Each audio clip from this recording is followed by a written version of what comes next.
Our story opens within the setting of a diner. A pair of patrons are seated together, their attention on a news report about a serial murderer known as Mangler and his violent acts. It is at this very moment that a man named Charlie enters. Anna, the waitress on duty, walks over to get his order, but instead, Charlie requests that she sit down with him. Anna declines, stating she does not know him. Charlie replies, "But that's how we would get to know each other." Yet Anna perceives this as strange. She simply serves him his coffee and attends to the other patrons. A few addicts are also present in the diner. They begin referring to Anna as Mom due to her older age. One of the young men recognizes her, saying, "You used to babysit my sister." So, when Anna completes her shift and exits the diner, Charlie is waiting for her outside on the street. He presents her with a cigarette and asks for a date, but Anna turns down both offers. Charlie insists, "Let's just have a chat." Anna continues walking, but Charlie begins to follow her. Anna retrieves pepper spray from her purse. Charlie claims, "I'm just heading to my truck." Anna responds to him, "Go ahead." But then Charlie abruptly reveals a gun and aims it at her. "Come with me," he commands. Anna begs, "Please, I have a little girl." Nevertheless, Charlie forces her into his pickup truck.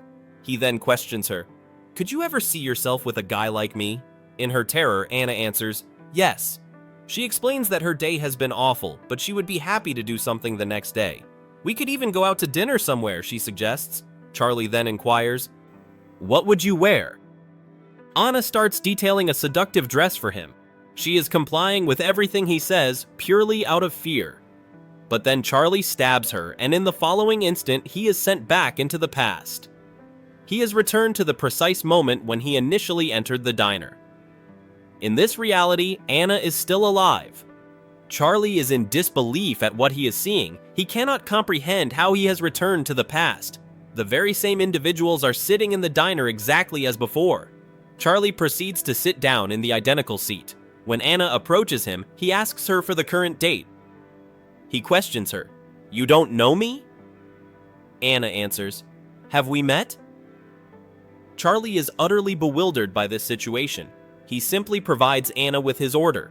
Now, a man named David is sitting at a nearby table. Charlie makes an attempt to speak with him. This individual seems quite familiar to Charlie, but the man offers no reply to anything Charlie says. It is as if he is unable to see or hear Charlie at all.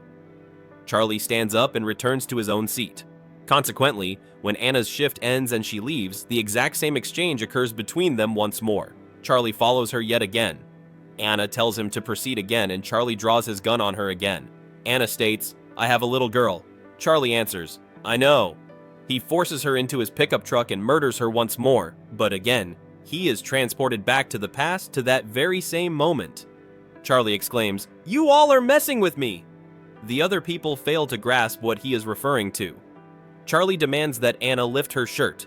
When another patron, Sam, attempts to intervene, Charlie brandishes his firearm. He forces Anna to raise her top, but there is no stab wound or any mark present.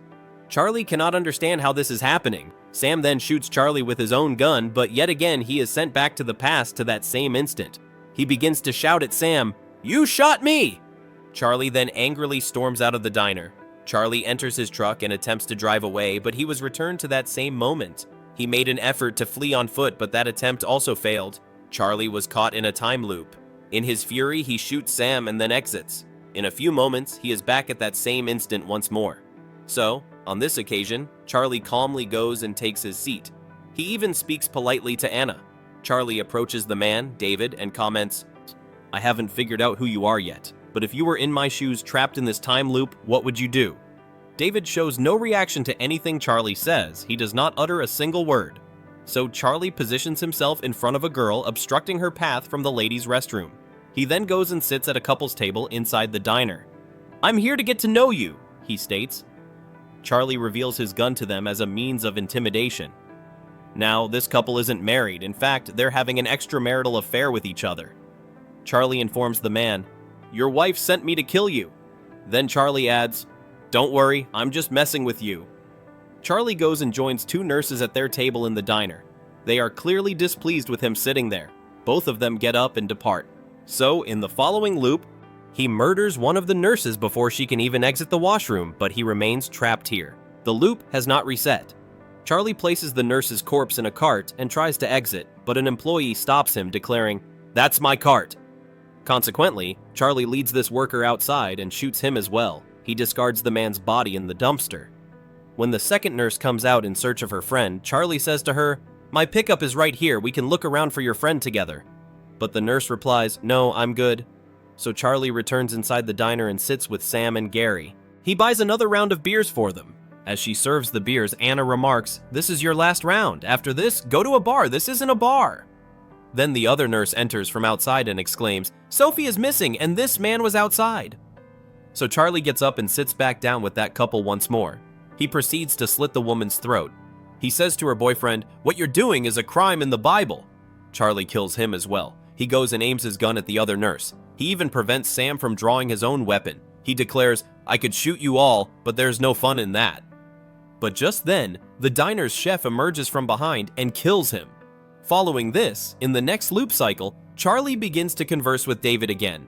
If you're God or something, then think about it. If you place a shark in a tank full of guppies, what is going to occur? Charlie declares, "Watch this." He proceeds to murder people within the diner. Sometimes he kills the patrons. Sometimes the diner's chef kills him. But this loop continues to repeat itself endlessly. Charlie, who adores killing people, has now murdered individuals in this loop in every conceivable way. He has grown weary of it. He has even committed to memory every word Anna speaks each time. He asks Anna for eggs and bacon, but they do not offer breakfast at this hour.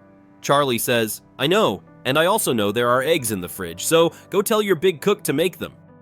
Charlie personally goes and places the eggs before the cook. The cook instructs him to return to his seat. Charlie becomes enraged and lunges at him, but the cook proves to be stronger than him. Charlie starts to speak about the cook in front of David. He has some kind of top-secret agent thing going on. Charlie is unable to kill him, so he speculates that perhaps if he kills him, he will escape from the loop.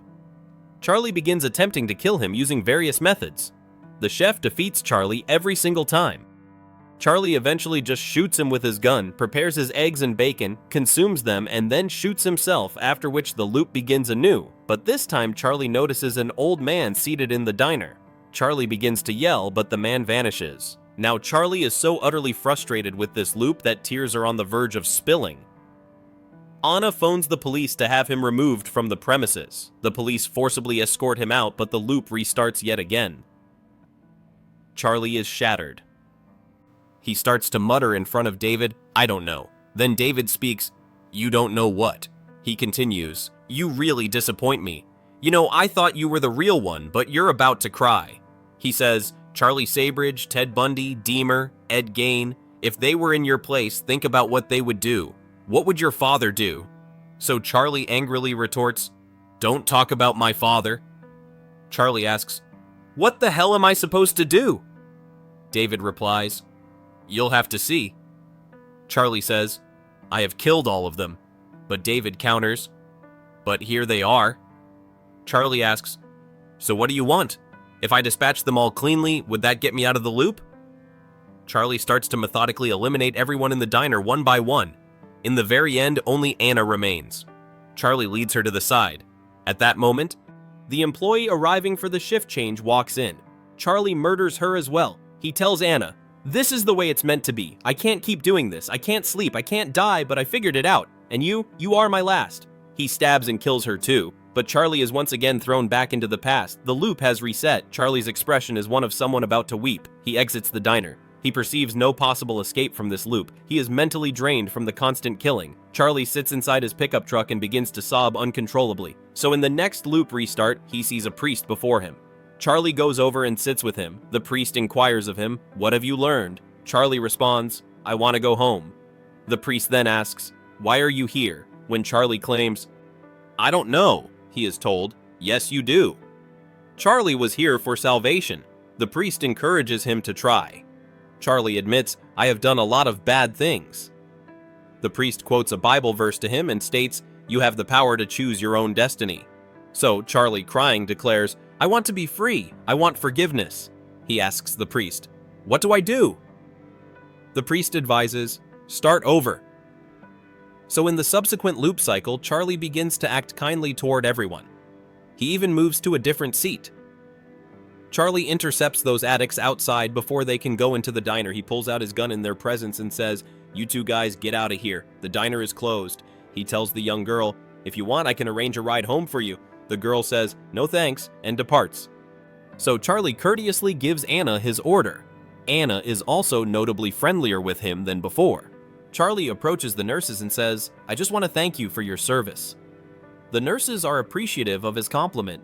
Charlie walks over to that couple and shares, "My dad was a very bad man. He did a lot of bad things and he used to beat my mom too. He cheated on my mom and then my mom would take it all out on us."